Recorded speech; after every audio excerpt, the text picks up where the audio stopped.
We have finally received some good Nebraska recruiting news. The Huskers are getting close to scheduling an official visit with one of the best D-line prospects in America, a brand new 4-star name. So in today's video, I'm going to introduce you to who he is, what he brings to the table, and everything else you need to know. And then I've received the inside scoop on why Tyton Davis is no longer considering Nebraska, what actually happened in his recruiting process. I'll let you know what that is. We'll talk NIL. Is Nebraska's NIL actually struggling right now? Because that's the concern. A couple Omaha local prospects have been blowing up even further. Nebraska may be eyeing them for an offer. A 4-star tight end who recently canceled his visit to Lincoln has rescheduled it. The Huskers are back in the mix. And then we'll wrap things up talking about a Nebraska true freshman who's going to show up on campus for the first time in July. Nobody's talking about him.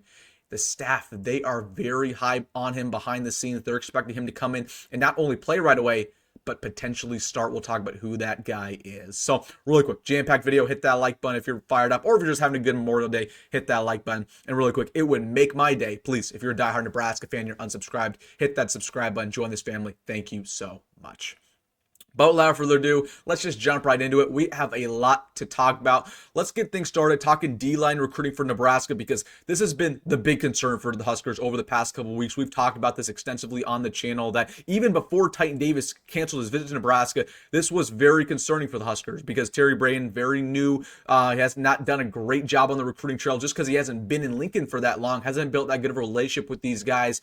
We received some decent news today that Jeremy Finch Jr., 4-star defensive lineman, he is scheduling an official visit to Nebraska. So I talked about him a little bit on the channel a couple weeks ago, very briefly, because I felt good about this one. They just offered him they offered him about 2 or 3 weeks ago, but ever since they offered him, they've been pushing him to come on a visit. That kind of tells you they're pretty desperate, right? If they're offering somebody and they're trying to get him to visit right away. But this is a very good prospect. Again, he's taking a lot of good visits over the next couple weeks. He's going to Alabama next weekend. He's going to Purdue. He's going to Tennessee. He's going to LSU. So one of the better defensive line prospects in America, but they know right now that their D-line recruiting is struggling. They know, they're very aware that this D-line class is not looking good. And that's why they offer this guy as late as they did. They just offered him a couple weeks ago. And that's why they're already pushing him to take an official visit. So the word on the street, he talked to multiple beat reporters. He said that he's very interested in Nebraska. He's likely going to visit next week during the week. So it's going to be probably a Wednesday of next week, Tuesday of next week, he's going to come and visit Lincoln. So it's not going to be a full official visit, but it's definitely going to be 1 or 2 days, and he's going to check out this program. So listen, we'll talk about D-line recruiting a lot over the next couple weeks, but again, objectively, it is struggling. It is. And if you're going into the summer with only 2 official visits on that positional group, tells you a lot, and it tells you there's some concern. And it's not just me, right? Every single person who follows Nebraska recruiting extensively, whether they're beat reporters, whether they're fans, they're concerned about this D-line class. So Terry Braden, he has a lot of work to do. That's all I'm going to say.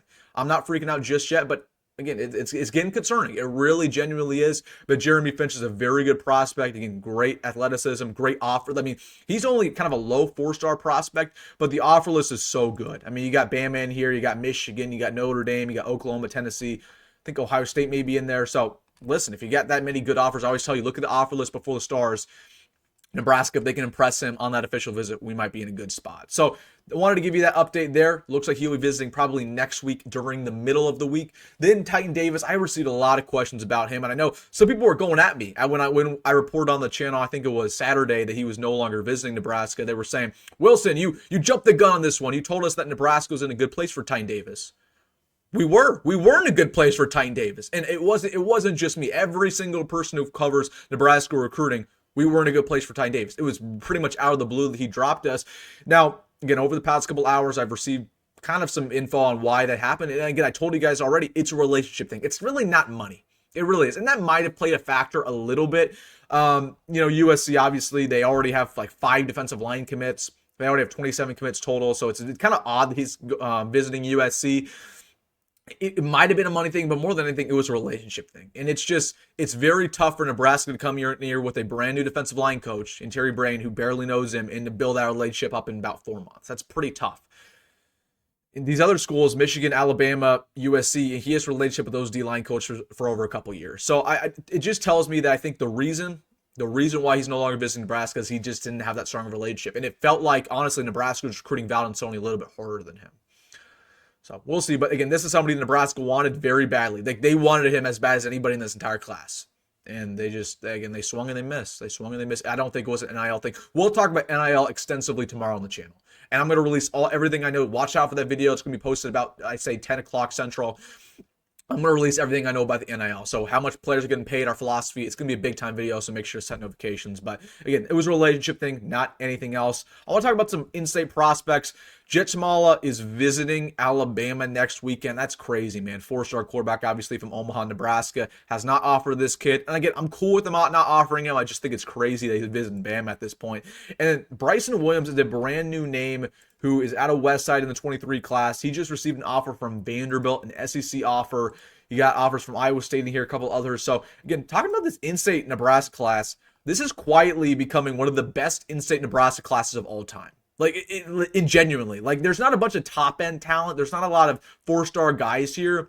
But objectively, there's going to be probably 15 or 20 of these in-state Nebraska guys who go Power 4. That's never been seen before. So it's definitely weird, but I would say this. There's not a bunch of high-quality guys. They're all kind of lower Power 4 guys, and that's why Nebraska really hasn't offered all of them. I still can't believe Nebraska offered Jace Reynolds. Like, I can't believe they landed his commitment, because to me, Jace Reynolds is not a top 10 player in the state. That's a story for another day, but yeah, I feel like I'm cool with the guys they have offered and they haven't offered. Like, I'm cool with them not offering Tamal. I'm cool with them not offering Jackson or Burbach. Like, it is what it is. Nebraska's doing a good job in in-state recruiting. They're doing fine. Don't worry about that, but I know a lot of people have been concerned. Then Luke Sorensen, I reported on the channel that he has canceled his visit to Nebraska. Looks like Nebraska is back in the fold here. He was actually going to visit on that June 21st weekend. He's actually going to make a midweek visit on June 5th instead. So he's still sliding the Huskers in. He's still going to give us an opportunity, but just know I would not expect Luke Sorensen to commit here. Penn State's pulling away pretty quickly. So he will be at Penn State Nittany line if everything holds up, but just wanted to report that he will be coming back to Nebraska a little bit at an earlier time, but expect Penn State to land him. I think we're going to land Lincoln Watkins anyway, so I'm not really concerned about that. Then I want to talk about a true freshman Nebraska player who I saw a really good article about today, Cade Pietrzak. And nobody's really talking about him. Obviously, number one player in North Dakota, 4-star prospect. Of all of the recruits that we got in last year's class, this was the one that Matt Rhule wanted the most. Maybe not the most, but I'd say top 3. And I remember what Matt Rhule said. Matt Rhule's at Big Ten Media Days last year, and he said, we just landed a prospect who, if we didn't land, I would lose sleep over. He was referring to Cade Pietrzak. He said that he doesn't usually lose sleep over prospects, but in Cade Pietrzak's case, he would have, because that's how much of a game changer he is. So the reason why I bring him up is because quietly behind the scenes, the coaching staff expects this guy to have a Keona Davis type impact. We forget that Keona Davis showed up last year in August for the first time, was completely jacked, had comparisons to Ndamukong Suh, and then played in 11 of the 12 games. That's what they're expecting from Cade Pietrzak as well. Take my word for that. So we'll see what happens here. Again, 3 technique through and through. He's a Ty Robinson 2.0 type of guy. We also forget that Riley Van Poppel came in here as well as a true freshman and played right away on the defensive line. So just buy stock on Cade Pietrzak. So I'm going to say here, he's going to be one of those guys who comes in here as an early, or not as an early enroll. He comes for the first time in July and just starts to impress people off the very rip. But Nebraska, they have a history of playing true freshman defensive linemen right away. Right away. They did it with Cam Lenhart as well. So I expect Cade Pietrzak to come in here and play right away, but I just wanted to mention him because I saw a good article about him. People just don't talk about him enough. Him and Jeremiah Jones are the two that are really going to impress people who were not early enrollees, who are going to show up and just start balling down fall camp. And then people are going to say, "What? Who are those guys?" They forget that both of those were 4-star prospects, and Nebraska worked super hard to land. Like, we almost didn't get Cade Pietrzak. Oklahoma had its silent commitment, and then Nebraska kind of flipped that last second. That's a story for another day. But all right, one last thing, Nebraska baseball. Want to give you my reaction to this. They make it to the UNC Regional as the 3 seed. Obviously, UNC, one of the better baseball teams in America. I believe they were the 5 or the 6 total seed in America. And then Oklahoma will be our first round matchup. My initial impression, I like this. I like this for the Huskers because we avoid the 2 teams I didn't want to play. I didn't want to play Texas, and that was a projection, and I did not want to play Vanderbilt. They were always going to give us pretty much one of the top 5, top 6 teams in America, one of their regionals. They weren't going to give us Southern Miss. They weren't going to give us Oregon. They weren't going to give us UCLA. But of all of the regionals that we were probably projected to land, this was probably the most favorable. And I also like playing Oklahoma at the 2 seed. They're not a very strong 2 seed. So we'll see what happens here for Nebraska baseball. I could see them flame out and go 0-2.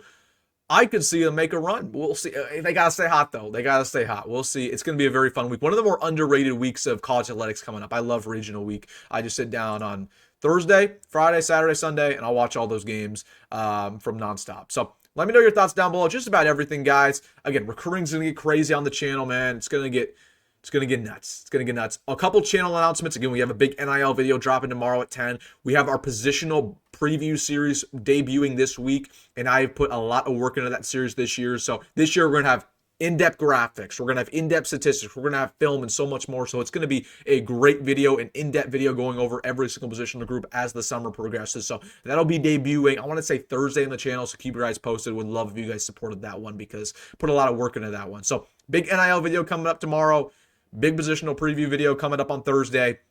And then, man, we got a lot of recruiting news over the next couple weeks. So it's going to be a lot of fun. We have a lot of stuff to talk about. Just know that, and I'm excited to get into all of it. All right, guys, let me know your thoughts down below. Have a great Memorial Day, everybody. Hope you have a great one going forward and just a great week in general. Thank you guys for rocking with me, as always. Hit that like button and subscribe, and go Big Red, go Matt Rule. See you in the next one.